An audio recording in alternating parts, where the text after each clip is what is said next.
Desde que David la convirtió en su capital hace unos 3000 años, Jerusalén ha sido una copa de temblor y una piedra pesada para todas las naciones. Lea aquí la historia de esta ciudad que es considerada un lugar santo por judíos, cristianos y musulmanes por igual, y el importante papel que la profecía bíblica le asigna en el mundo del mañana. ¿Cuán importante fue Jerusalén en el comienzo de la historia bíblica? Sorprendentemente, no era nada importante. Durante los primeros 2000 años, la Biblia no relata nada del sitio. Solo en tiempos de Abraham comenzamos a oír hablar de ello. Fue en Salem, la posterior Jerusalén, donde Abraham conoció al rey sacerdote Melquisedec. Unos años más tarde encontramos a Abraham llevando a su hijo Isaac a las montañas de Moriah, siempre asociadas con el área de Jerusalén, donde construyó un altar y tenía la intención de sacrificar a Isaac. Aunque tradiciones posteriores reconocieron a Moriah como el sitio del templo, no había nada en el registro bíblico que sugiriera alguna santidad especial para el lugar. Es cierto que las tradiciones posteriores imaginaron que Jerusalén era el distrito donde se encontraba el jardín del Edén, y que Adán y Eva fueron enterrados allí. Otras tradiciones sitúan su entierro en Hebrón, a varios kilómetros al sur, pero parece mejor considerar las tradiciones con cautela y no depositar en ellas una confianza incondicional. Jerusalén finalmente entra en la escena bíblica de manera importante en la época de Josué. La ciudad se había convertido en una fortaleza cananea llamada Jebús. Josué 15:8. De todas las ciudades cananeas que a Josué y a los israelitas se les ordenó tomar, Jebús fue probablemente la más formidable. Los jebuseos habían construido una importante fortaleza en una de sus colinas más empinadas. El área estaba tan fuertemente fortificada con la ciudadela encaramada en la cima de una montaña empinada, que los israelitas no lograron capturarla hasta la época del rey David. Cuando David llegó al poder, encontró que esta fortaleza cananea era una vergüenza. Si bien Israel había podido extender su influencia desde el río Éufrates hasta el río Nilo, nadie había podido expulsar a los cananeos de la fortaleza de Jebús, que estaba situada justo en el corazón del territorio natal de Israel. Este humillante espectáculo se convirtió en una situación casi intolerable para David. Para resolver el problema, ordenó un ataque a gran escala contra la fortaleza. Los jebuseos estaban tan seguros de su capacidad para resistir cualquier asalto que se burlaron de David y sus tropas, diciendo que incluso los ciegos y los cojos de los jebuseos podían resistir el ataque total de David y sus ejércitos. Primera de Samuel 5 del 5 al 10. David estaba tan indignado por este insulto que ofreció el puesto de mariscal de campo a cualquiera de sus oficiales que pudiera ascender a la fortaleza cananea y capturarla. Fue entonces cuando Joab, un sobrino de David, subió por un conducto de agua y logró entrar a la ciudadela. Otros hombres lo siguieron, y pronto David obtuvo el control de la ciudadela, en la cima de la colina, una hazaña que había eludido todos los intentos durante más de 400 años. Una vez que David aseguró esta fortaleza, la adoptó como su ciudad capital, llamándola Ciudad de David. Debido a la majestuosa apariencia del lugar y su imponente eminencia, también los llamó Sión, una ciudad que se asemeja a la impenetrable fortaleza de Dios en los cielos. Luego, el arca de Dios fue transportada a esta ciudadela elevada. David ahora estaba seguro de que con el arca en Sión ningún poder humano, por fuerte que fuera, podría capturar el arca, como lo habían hecho anteriormente los filisteos. Esta ciudadela montañosa estaba situada al sur de lo que se convertiría en el monte del templo. Estaba flanqueada al oeste por el valle de Kidrón y al oeste por el valle de Tiropoén, el valle de los Queseros. Cuando Salomón finalmente completó la construcción del templo en la loma justo al norte de Sión, la ciudad de David, sacó el arca de Dios de Sión y la puso en el templo. Debido a este traslado del arca a la loma norte de la cresta, toda la cresta de la montaña llegó a ser conocida simbólicamente como Sión. Sin embargo, debe entenderse claramente que la Sión original era la fortaleza, que fue tomada por Joab y David, no el monte del templo. Después de la época de Salomón, Jerusalén permaneció esencialmente igual durante casi 400 años. Por supuesto, se construyeron muchos edificios nuevos durante este periodo, y se hizo una extensión de la ciudad en la colina occidental frente a la ciudad de David. Pero lo que ocurrió fue principalmente el crecimiento natural, e incluso el declive en algunas áreas de la ciudad. No sucedió nada de importancia hasta la época de Nabucodonosor, el rey de Babilonia. En sus guerras con los judíos en el siglo VI a.C., destruyó Jerusalén de tal manera que el área parecía campos abiertos donde una vez hubo una ciudad. Miqueas 3:12. La destrucción por Nabucodonosor fue tan completa que muy poco quedó de la Jerusalén de David y Salomón. Luego, después de 70 años de completa desolación, unos 50.000 judíos regresaron de Babilonia a Jerusalén para reconstruir la ciudad en ruinas. Encontraron que la topografía era muy parecida a la de los días anteriores al exilio, pero el sitio de la ciudad estaba en ruinas. Sin embargo, pronto se estaba construyendo una nueva Jerusalén, y durante la época de Esdras y Nehemías, la ciudad quedó terminada. Esta Jerusalén era diferente. No tenía nada del antiguo esplendor que adornó la ciudad de David y Salomón. Pero poco se pudo hacer. Los judíos de Jerusalén eran un mero remanente de un pueblo disperso y tenían poco poder o dinero para sostener una ciudad como la Jerusalén anterior. Aún así, aunque Jerusalén era más pequeña, se había convertido una vez más en una ciudad viva. Durante 300 años, desde la época de Nehemías hasta las guerras macabeas, mediados del siglo II a.C., no hubo cambios esenciales en Jerusalén. Pero con los macabeos se produjeron algunas alteraciones muy definidas. Las guerras macabeas se desarrollaron como resultado de la conquista y posesión de la mayor parte de Judea por parte de los sirios. La resistencia de los hermanos macabeos y de los judíos que los siguieron a los sirios resultó finalmente en la expulsión de los sirios de Judea. Sin embargo, la victoria no fue completa. La ciudadela de Jerusalén seguía todavía en manos sirias. Al igual que antes, cuando el control de la ciudad por parte de los jebuseos había resultado tan embarazosa para David, Simón, el último de los hermanos macabeos, experimentó la misma humillación. Si bien había creado un estado judío independiente en Palestina, sus enemigos todavía estaban firmemente posicionados en la ciudadela de Sión. Pero la vergüenza no duró mucho. La fortaleza finalmente se vio obligada a rendirse por hambre, y una vez más la ciudadela principal de Jerusalén cayó en manos judías. Esta vez, sin embargo, los habitantes de Jerusalén tomaron una decisión que alteró profundamente la topografía del centro de Jerusalén.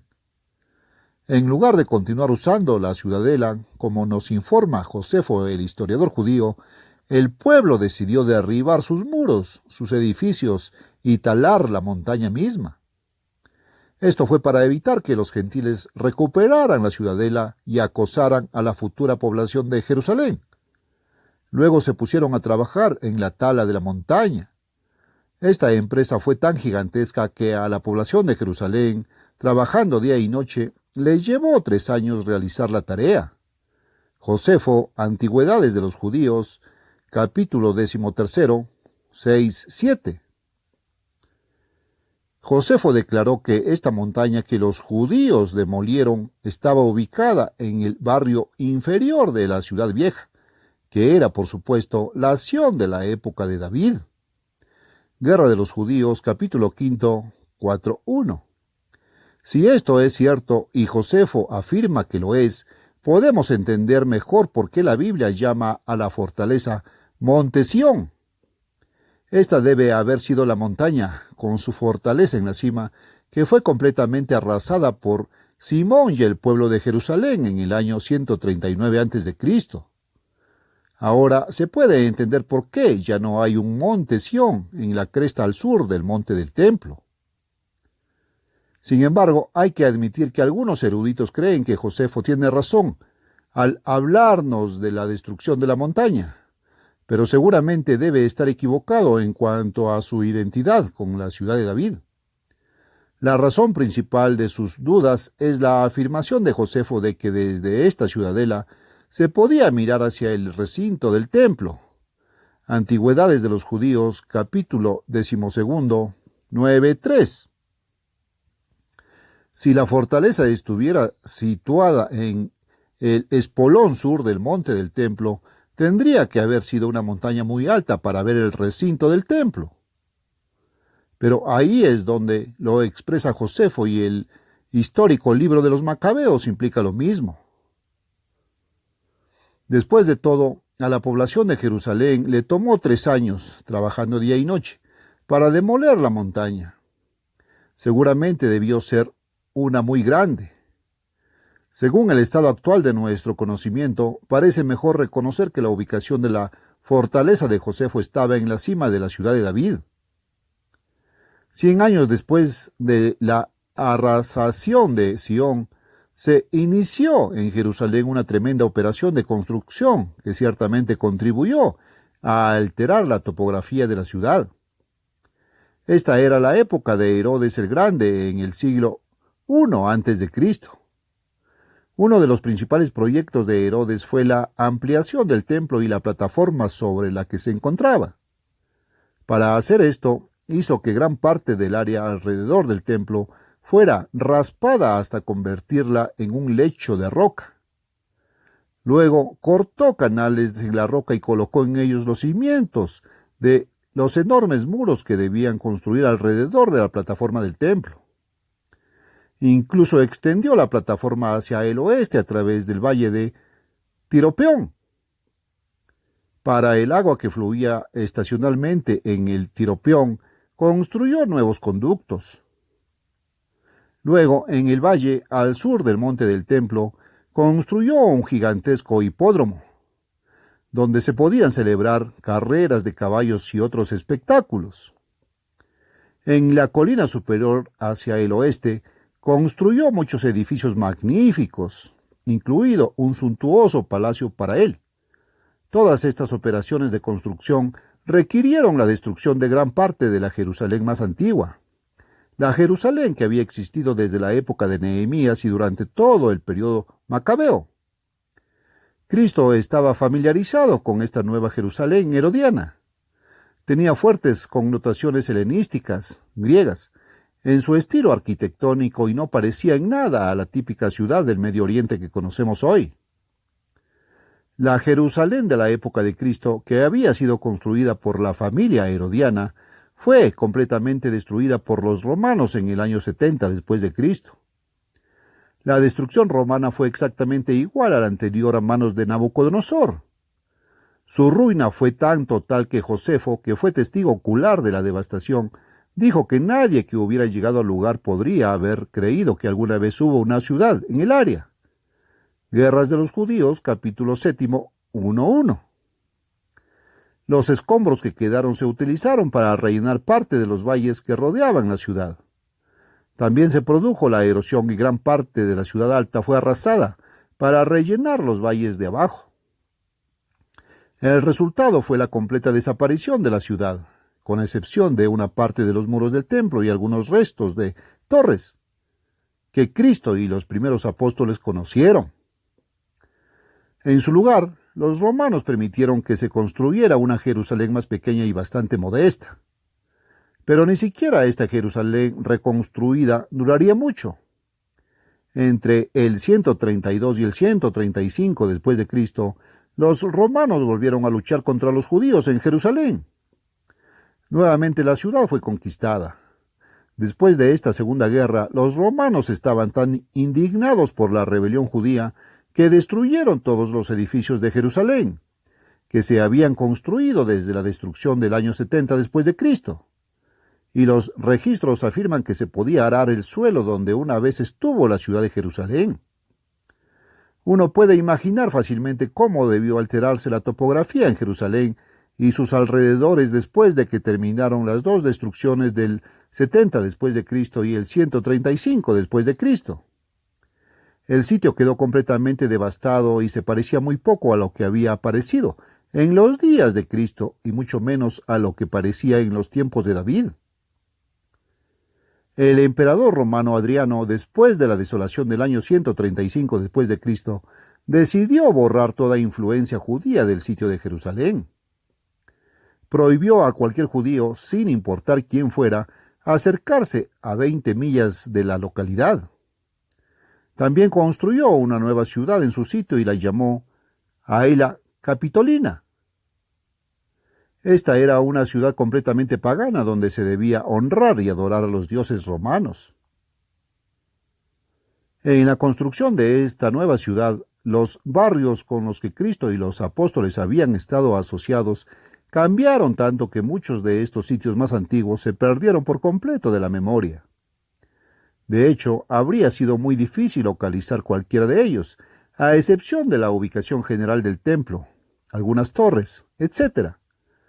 Por eso, Helena, la madre de Constantino el Grande, quien 200 años después fue a tratar de localizar los lugares relacionados con Cristo y los apóstoles, a veces tuvo que recurrir a conjeturas e incluso a las llamadas visiones para establecerlos. Todavía hay mucho debate entre los estudiosos sobre si ella y sus asistentes realmente encontraron los lugares adecuados. El hecho es que los cataclismos anteriores fueron tan ruinosos que quedaron pocas pruebas.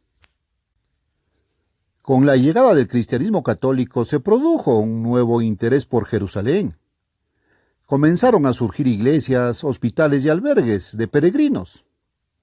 Aunque la calidad de los edificios no era la misma que en siglos anteriores, la era bizantina produjo una gran cantidad de estructuras, algunas de las cuales son parcialmente visibles hasta el día de hoy.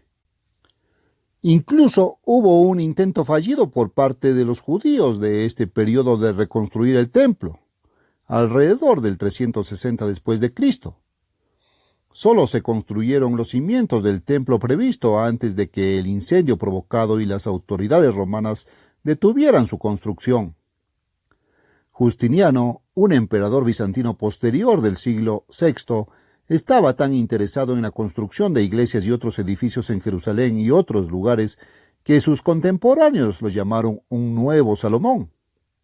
Salomón era famoso en todo Oriente como el mayor constructor de todos los tiempos. Justiniano envió a su arquitecto principal a Jerusalén para construir nuevas iglesias y redecorar las que ya estaban allí. Fue Justiniano quien ayudó a hacer de Jerusalén una nueva ciudad bizantina, diferente de la anterior Jerusalén. Cuando se construyen nuevos edificios, es costumbre que las estructuras más antiguas sean derribadas o modificadas. En los periodos romano y bizantino, la apariencia de Jerusalén fue drásticamente alterada con respecto a la que existía en la época de Cristo. Pero con la llegada de los árabes se produjo una nueva alteración. Mahoma, inspirado tanto por las enseñanzas judías como cristianas, además de algo de teología original propia, desarrolló una religión que hizo que sus seguidores conquistaran todo el Medio Oriente a mediados del siglo VII después de Cristo. Jerusalén fue conquistada en el año 638 después de Cristo y debido a su santidad, para los mahometanos, se convirtió en la tercera ciudad santa más importante del mundo musulmán. Así, los musulmanes se concentraron en la construcción de Jerusalén, esta vez al estilo árabe clásico, Con la ayuda de arquitectos bizantinos, los líderes árabes comenzaron a construir lugares sagrados y muchos otros edificios por toda Jerusalén. La actual cúpula de la roca, construida sobre el sitio del templo de Salomón, y la mezquita de Al-Aqsa, justo al sur del monte del templo, fueron construidas o modificadas durante este tiempo. Nuestras excavaciones en Jerusalén han descubierto un tremendo edificio, o miada árabe, justo al sur del muro, sur del templo. Muchas de las piedras de construcción que los árabes utilizan en sus construcciones eran antiguamente antiguos sillares herodianos, piedras labradas cuadradas, que formaban el templo y sus muros en tiempos de Cristo. Estas primeras estructuras árabes fueron creaciones elegantes. Después de las primeras obras de construcción de los árabes, Jerusalén no cambió drásticamente durante los siguientes 900 años. Es cierto que durante la época de las cruzadas, cuando los europeos ocuparon Jerusalén de vez en cuando durante unos 100 años, hubo algunas modificaciones en los edificios y se hicieron nuevas construcciones, pero no hubo avances importantes hasta que los turcos otomanos tomaron el control de Jerusalén en el siglo XVI. La actual ciudad vieja de Jerusalén y sus murallas, tan familiares para los turistas que visitan Jerusalén hoy en día, es en realidad la ciudad de Solimán el Magnífico, el gobernante turco de Jerusalén que floreció alrededor de 1540 después de Cristo. Fueron los turcos quienes hicieron de Jerusalén la ciudad que conocemos hoy. Por supuesto, desde la llegada de muchos judíos de todo el mundo en los últimos 70 años y el aumento general de la población árabe durante ese periodo, han crecido dos nuevas secciones alrededor de la antigua Jerusalén turca, la ciudad vieja de hoy, una al norte que es esencialmente árabe y otra al oeste que es judía. De hecho, desde la guerra de 1967, en la que Jerusalén volvió a ser una ciudad unida, el área de Jerusalén ha ido creciendo a pasos agigantados. La población ya es de poco menos de 300.000 personas, y se prevé que para finales del siglo vivirán allí 750.000 personas. Hemos visto en este breve repaso de la historia de Jerusalén que la apariencia de la ciudad ha cambiado dramáticamente a lo largo de los siglos. David no conocería el lugar si volviera a la vida. De hecho, incluso aquellos que vivieron en la época de Cristo tendrían grandes dificultades para reconocer la Jerusalén que una vez conocieron. Después de todo, Jerusalén fue arrasada en tiempos de Nabucodonosor, siglo VI, antes de Cristo. Se produjo la nivelación de la colina mayor y el relleno de valles en la época de los Macabeos, siglo II antes de Cristo. La destrucción de muchos edificios por parte de Herodes para la construcción de su Jerusalén también cambió el aspecto de la ciudad. Los romanos destruyeron completamente las construcciones y rellenaron parte de los valles, siglos I y II. Luego estuvo la edificación de Jerusalén en el periodo bizantino, la construcción en el periodo árabe y más especialmente la construcción en la época de los turcos. Y no debemos olvidar los acontecimientos que han ocurrido en los últimos 70 años. Por lo tanto, no debería sorprender que la ciudad de Jerusalén haya cambiado más allá de todo reconocimiento desde la época de David. Sin embargo, hay un feliz giro de los acontecimientos que, según se profetiza, ocurrirá en Jerusalén en un futuro no muy lejano. Pronto surgirá una Jerusalén más grande. En Zacarías 14 hay una profecía que nos dice que de Jerusalén saldrán aguas vivas, la mitad de ellas hacia el mar anterior, el mar Muerto, y la otra mitad hacia el mar posterior, el mar Mediterráneo. En verano y en invierno será, versículo 8. Estas corrientes aparecerán una vez que se produzca un cambio topográfico importante en el área de Jerusalén. El monte de los Olivos, justo al este de Jerusalén, se dividirá en dos montañas separadas y se formará un valle entre ellas, versículo 4. Luego, aparentemente al mismo tiempo, se produce otro cambio topográfico. Toda la tierra cerca de Jerusalén se volverá como una llanura, nivelada, desde Geba, 5 millas al norte de Jerusalén, hasta Rimón al sur de Jerusalén, unas 30 millas al sur. Y ella, Jerusalén misma, será levantada. Se levantará un gran monte sobre el lugar de Jerusalén, y Jerusalén será habitada en su lugar habitual. Versículo 10. Jerusalén se convertirá en un nuevo monte Sión, alrededor del cual se reunirán las tribus redimidas de Israel. Jeremías 31 del 6 al 9. Sobre este monte se construirá una nueva ciudad. Corrientes brotarán de un nuevo templo que estará allí. Joel 3:18. El profeta Ezequiel nos dice además que la corriente oriental que viene de esta Jerusalén recientemente elevada desembocará en el Mar Muerto, convirtiéndolo en un mar fresco con abundancia de peces. Ezequiel 47. Esta es la nueva Jerusalén del futuro, la alegría venidera del mundo entero. Y aunque Jerusalén ha sufrido terriblemente por los ataques humanos a lo largo de los siglos, pronto surgirá una Jerusalén gloriosa, que hará que todas las demás ciudades del mundo sean insignificantes en comparación. Dios demostrará cómo puede tomar lo peor, en opinión del hombre, y convertirlo en lo mejor. Esto es lo que Él hará con su Jerusalén, el monte Sión del futuro. Dios acelere ese día.